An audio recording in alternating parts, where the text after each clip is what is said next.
This is the Gate Glass, copyright 2003, taken from the anthology Séances with the Living, published in 2010. The three youths were chasing Jonathan now, their feet clapping along the street they owned, congratulating it for ensnaring them another sacrifice. Jonathan scrambled past Kensal Green Station, braced for the inevitable tackle, but daring to hope he might get home. Some home, a converted slum garage. You chose it, his mind jeered. It's just temporary, so I can stay in London. He stumbled on Mortimer Avenue's uneven flagstones. Wheezing, he saw his flat's whitewash and its narrow, narrow door. He was gathering speed when the thud from the hurled half-cinder block lashed his back with a million frazzles. "They'll murder me! They think I'm loaded!" Jonathan had £8.76 on him. Had it been able to thaw, a frozen recess of his mind would have assured him that at least Card Secure would deny his killers the pleasure of using anything else. He gibbered as he tried sliding his key in the lock. "Oh, dear Lord, please!" The tumbler turned, he fell inward, and the door slammed. By the time he got the ironing board wedged between the letterbox rim and the facing wall, the youths were kicking his door, murderously. "I'm calling the police!" Jonathan yelled. He was expecting the harder kicks to come. Something crumbled and fell inside the door jamb just then. Jonathan's Nokia came out. "I'm calling them now, you vermin!" The low battery tone beeped once. Then the phone cut out. He would have to fake it. Yes, police! I'm being murdered by 3 asshole—" The door whammed so hard that Jonathan couldn't hear himself recite his address. "They're coming! How about it?" Two giggling heads deliberated outside the tiny fish-scaled door window before they were ushered away on slapping feet. An eternal minute later, when his nerves had unjangled enough, Jonathan staggered into the tiny bathroom, pulling off his t-shirt. Oh, he just knew something was fractured before seeing the bruise on his left shoulder in the mirror. Timidly angry fingers poked through the purple-brown patch and told him his bones were okay. He laughed, not because his Nokia was out of juice and he didn't know where the charger was buried under the morass of IKEA furniture, clothes, CDs and documents. He didn't laugh because he didn't have a landline yet, or that he couldn't use a payphone again at this time of night because of muggers. Jonathan was laughing because he could hear the battle axe at the recruitment agency earlier that day saying, "I don't really accept sickness, okay?" "Well, I'm sure sick now," he hissed. He went into the tiny kitchenette, opened the cupboard above the sink and grabbed a 4-pack of Sainsbury's lager. He hated it tepid, but he needed beer. Anything to quell the anger, the pain. Ripping 2 cans from the webbing, he jammed one into his tiny icebox, sneering at the snow that blocked half the compartment. He stumbled into the main room, plopped onto the bed and looked forlornly at his laptop. They were supposed to have installed his phone line today, but they hadn't come. At the payphone in the street, he had just been connected to a Glaswegian robot woman when the attack began. Those 3 kids couldn't have been any older than 15. One had kicked in the phone booth's door. Another had produced a jackknife. And all had laughed like Kathy had done on her way out of their Camden flat, the morning her dad's Volvo estate had materialized to move her out. She had stayed with her parents that weekend after the argument that had started with her dad's calling Jonathan directionless. Jonathan flicked on the ancient television set that came with the property and caught a long-forgotten sci-fi hero cracking a parentally guidanced joke from the cockpit of a space fighter. Squinting, Jonathan guzzled some beer and rose again. He was thinking about tidying up when the dizziness came. No, tonight this place was going to stay a mess, and not just because he was feeling self-pity coming on. He gazed at the skylight, the only window in his tiny hovel, apart from the archer's slits in the kitchenette and in the front door. Oh, how many days was this now? It was 4. He had moved in on July the 17th. The landlord had promised him he would be very happy here. And by what he surmised to be the standards of the landlord's beloved Poland, Jonathan had agreed that it was a cosy nook. Jonathan was not happy now, but he was satisfied. At £400 a month, rates included, he would have to be. He was 2 months into his liberation from Kathy and had been temping after leaving the publishers, with whom Kathy's dad occasionally clinked wine glasses. His boss there had agreed that Jonathan should consider a fresh start, perhaps. Jonathan finished his lager and went to get the one from the icebox, not caring that it would still be warmish. Moving through his minuscule hallway, he noticed his school magazine on the doormat. He picked it up and started leafing through. Ah, success story, he sneered. Everyone was on the corporate highway, it seemed. Pace-setters, leaders, champions, he hissed, before chucking it into the chaos on the floor. Jonathan swigged more lager and looked at the skylight again, its trapping night made even blacker by his furious light bulbs. Yesterday morning he had awoken to find a man's face mashed against that skylight like a Hieronymus Bosch demon, and when Jonathan had banged the glass with a broom, the man's eyes had popped open, bloodshot, crazy with heroine's quixotic rapture. And then, later that day, there had come the flood. Jonathan was showering when the hot tap had come off in his hand, scalding a massive skin bubble upon his chest. The landlord had been unreachable on both phones. The caretaker, who lived 3 doors down, was probably out drinking schnapps with him. Jonathan had hoped to sue them for negligence. Oh, he had made sure he had 10 pictures of the damage on his Nokia.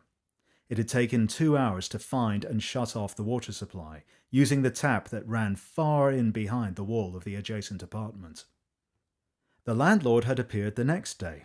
"Why you break my tap?" he had huffed, screwing up his eyes as he surveyed the yellow circles in the wall's magnolia paint and the squelching fitted carpet. "Accident," Jonathan muttered now as he looked at the bundle of bamboo poles he had bought at B&Q that afternoon, most of them now whittled into points. Oh, he'd meant to make a teepee of spikes that could be put beneath the skylight to give druggies second thoughts about dropping in to take his laptop. "Madness," he whispered. Maybe he should go back to his parents' house in Calgary, forget all this Dick Whittington London death trap business. That would be rosy. He might even end up working for someone he'd gone to school with. Oh, wouldn't that be great? He swung his legs out of bed. "Better snap out of this," he told his long-forgotten sci-fi hero, who was now hiding inside an air duct with a face like an agoraphobic at Wembley Stadium. Jonathan started trawling through the mess on the floor, picking out things to sell. Books, CDs, more books, and making a pile. He would worry about which would go on eBay and which were for Amazon later. The room soon looked a lot less chaotic. Jonathan had just realized that he had forgotten about his wound when it occurred to him that he was drinking on an empty stomach. "Oh, better eat." He turned on the baby belling, placed a rust-dotted pot on its smaller ring, and cracked open a can of chickpeas. He was fumbling for couscous seasoning when he noticed the glint of coins at the base of the water tank, which in the finest space-saving London way had been installed in the kitchenette. He hunkered down and raked out a clump of dust, powdered concrete, and some bits of junk. 2 emery boards, half a comb, half a book of stamps. He smiled at the cluster of pound coins. "Damn it!" he winced. A needle of glass poking from his fingertip dared him to try pushing a button. Cursing again, he tweaked it out, before reaching in under the tank to retrieve the oval shape, wiping away its dust shroud using the stamp book. It was a mirror. A legion of specks in the silver backing said it was old. Jonathan rubbed at the edge of the glass, noticing the grooves that framed the palm-sized surface. An ancient, handcrafted lady's mirror, he told himself. He took it back to the main room and put it by the stack of paperbacks to be sold on eBay. Sitting on the bed, he was suddenly glad that he didn't have internet access yet. He was too tipsy to keep this antique mirror a secret. Maybe he could get £500 for it. Taking another swig of beer, he toasted Mr. Druggy Rooftop, who could return and wake up on his roof any time he liked in the future, because one Jonathan Lear would be long gone and on to much better things. His eyes fell to the TV. His long-forgotten sci-fi hero had warped out to leave the news. 2 sub-Saharan nations were slugging it out over the whereabouts of 40 American engineers. Jonathan finished his beer and arose to fetch the next one. What were the chances of the agency finding him work starting tomorrow? Slim. Anyway, he would need to be in for the phone people to set up the landline. Yes, he did remember them saying that before those 3 trainee thugs had tried plundering his pennies and his life. "Tosspots," he mumbled as he cracked the ring pull open. He returned to the main room, squelching his foot on a wet patch of carpet. He grinned. If he had time before he got researching the emblem on the back of the mirror, he would see a solicitor to milk his landlord for negligence. He held the mirror close to his lamp, tearing his gaze away only when the brightness started hurting. When the after-image cooled, Jonathan noticed the portrait of his parents poking out from under his bed. His mother's eyes made him think about his injury. Frowning, he went back to the bathroom and inspected it in the mirror. The bruise was there, but it was the same size as before. He jiggled his shoulder blade, comparing it with its twin. Lucky, he thought. Don't even think it's a hairline fracture. Back in the main room, he started bagging up the worst of the rubbish. He tossed in his old school's magazine after giving it a satisfying mangle. I'm going to make it in marketing, he promised the bag when it was full. Just need to escape from this mess. Life's about change anyway. He dumped the bag outside his front door, not caring if all the gang members in London were waiting with broken bottles poised to gash open his throat. It was only as he came back to the main room that Jonathan noticed he was really happy. On budget lager, too. No, this was different. He picked up the mirror again, forcing himself to remember that he needed to be very careful with it. And what else did he need to do? Food. Cooking. But the mirror was so warm to hold, so inviting, its misty surface like a spa, asking him to bathe his all in it. Did he want to sell this wonderful glass? How could he? Not when it promised the perfect escape. He peered into the misty, misty surface. Escape. Jonathan said the words softly now. Escape.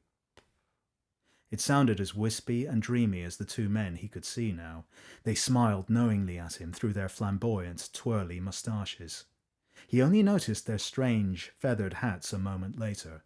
But it didn't matter. Not really. This feeling was glorious. The mirror is a genuine Beaumontine. You can at least be sure of that. The special branch officer eyed the expert carefully. Oh, well, we can be sure of several other things too, sir. The fire at 1985 F. Harrow Road was caused by an unattended hob, sir. Yes, the expert agreed, looking up tiredly from the mirror. And we can be sure that neither of the two bodies found nearby was Jonathan Lear's. And the bodies themselves, the expert asked. The officer shrugged. Oh, cellular deterioration, from what I've heard from the reports. Not through burning, more like accelerated aging, they say. We've had 5 opinions on that so far, sir. Those two men simply decayed. And their clothes fibres would suggest... Not a fancy dress party then, I take it, the expert said. Well, I should tell you what I know. These Beaumontine looking glasses are extremely rare. Oh, please bear with me, officer, it's relevant. You see, Charles Beaumontine was a Huguenot glazier, and when France tried divesting herself of her Protestant Huguenot minority in 1572, Beaumontine was already long gone. Legend has it that he foresaw the St. Bartholomew's Day massacre in one of his mirrors. Now, Beaumontine settled on the Dorset coast, plying an honest trade in glassware, mostly for the Elizabethan nobility. He got a few royal commissions, but he kept on with his special craft. Now, these mirrors are said to have magical properties. Oh, yes, officer, ridiculous, I know, but then look at what we have here. One of his pieces turns up in a North London flat, a man vanishes, his accommodation burns down, and we have 2 very, very dead gentlemen appearing in full period garb, and apparently, from what you say, in full period flesh, from the 17th century. Did they have anything on their persons to suggest what era exactly?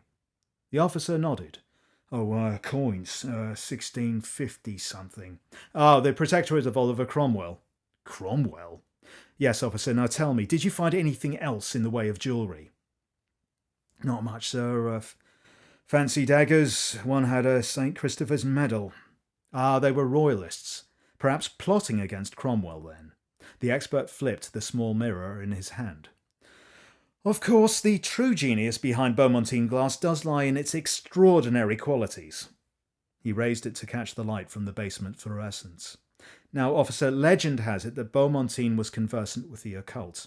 And you know only one other mirror of his survived past 1945. Oh, you're about to ask if tests have been done. Oh, please enlighten me, sir. A few were. Nothing extraordinary was detected, just silver-backed glass. What else is a mirror, after all? The only way to read anything unusual into these mirrors is if you believe in light wave theory. The officer shrugged. As opposed to the conventional belief that light travels as beams and points. Now, what if this mirror could, please bear with me, officer, what if it could distort the passage of light so as to open up a kind of black hole? What do you mean like in space, sir? Yes. And what if the mirror was more than a mirror? What if it existed in the same place, but in two times, simultaneously? Two realities. That's what I meant by space. Space mingled with time. Same space, different time. And what if there's a part of the brain, as yet unknown, that can energize around this medium, triggering something? Perhaps opening a ripple in that space-time continuum. What if those two cavaliers you have in the mortuary had held the exact same mirror in their own era, hoping that someone might pick up the same mirror in a different, a later, safer time, officer? Can you imagine hoping so hard that whoever was on the other side would... What? You mean trade places with them? Exactly. But then that would be fantastic, wouldn't it? The officer rubbed his mouth. Look, sir, there's this too, he said weakly, producing a photograph from his pocket. The expert took it in his other hand. Curious. A Tudor inn. Original facade, too. He squinted, tilting it under the light. Double exposed with a black building, or is that a cliff? The insurance loss adjuster was taking pictures of Lear's flat in Kensal Green, sir. That one came out at the start. The officer shuddered just then. He said it wasn't on the viewfinder. It was on the shot itself. So he just kept shooting. And that phantom building, or whatever you want to call it, got what exactly? The expert asked, balking. It got fainter with every snap, sir. He said it was gone by the 9th image.